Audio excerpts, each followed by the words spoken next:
Go out into the whole world and proclaim the gospel to every creature, says our Lord. That was the command he gave his apostles as he ascended into heaven. And that is what St. Paul would do from the moment of his conversion, which was what we celebrate today. He'd been a very, what shall we say, staunch Jewish rabbi actually, but he was taught by one of the most highly regarded rabbis of that time. And so he was going out bringing all those people whom he saw following what is called the way in our first reading today, which means what later would be called, and that's also in the Acts of the Apostles, Catholic. And Catholic means universal. Exactly following the command of our Lord. Go and preach to all creatures, to everyone.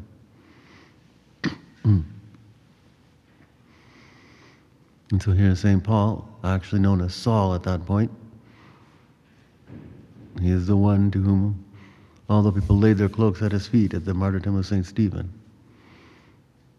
He was known to be a very hostile man because he was defending what he believed was the true religion, that of the Jews. And up till the coming of Christ, it was. The Jews were the chosen people. But then with the coming of Christ, he elevated that to something far, far higher. And intended it, and here he makes it clear. He intends that not just for the Jews, but for everyone. So everyone who will believe in him, everyone who is baptized, are all the chosen people. All of us.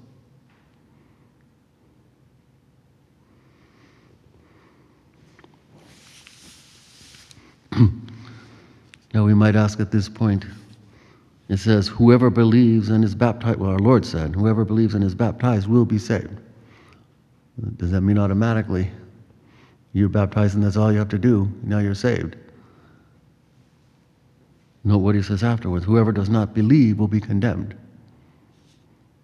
All right, so if we don't continue to believe, and how do we determine that? Well, we fall into sin. Then we're saying we don't need God. Well, now we no longer believe what our Lord taught. Are we going to be saved that way? No. The answer is no. We have to believe. Now at this point, we might ask another question here. Does that mean everybody outside of the church, the Catholic Church, cannot be saved at all? Not exactly. Anyone who sincerely seeks to follow God's will in one way or another, even without having heard the gospel, well, God can give him the way, inspire him, present to him in some way before death the truth, to which that individual has the opportunity to respond, and if he responds in the affirmative, is saved. What we have to understand here is the saving grace comes through the church, through the church. But it can reach out to everyone. And that's what our Lord is actually saying here to do. St. Paul, whose name was changed to Paul, which I think Saul is the Greek form and Paul is the Latin form, but anyways, Paul went out and literally preached to all of the known world, all the way around the Mediterranean. Right? We have recounted his 4 missionary journeys. That is what he spent the rest of his life doing until he was martyred in Rome. He was also, by the way, a Roman citizen, so a little bit of everything there, but one who was completely hostile and then a complete total conversion all at once. Well, I suppose perhaps when you're surrounded by all the light of Christ himself, that would probably induce anyone to convert. He was. And that was why he was blinded and then Ananias was sent to him to restore his sight. And he then, after regaining his strength, went out and preached to all the people he came in contact with.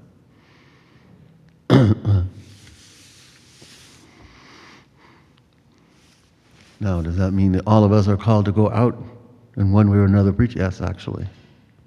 All of us are called to go out and bring the same gospel, the same good news. That's what gospel means, good news, to everyone. Each in our own way, each according to our state of life. But we are all called. Now it can be just by simple things, by simply living the faith, all right, that we believe.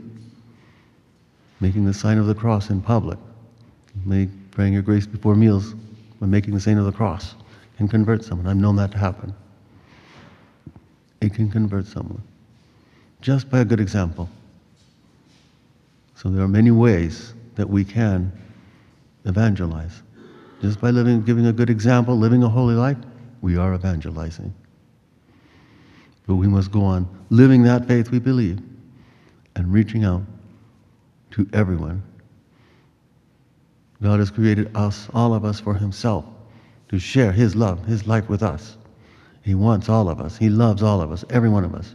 No exceptions. How much do we love him in return? Do we really believe? We must go out and show it.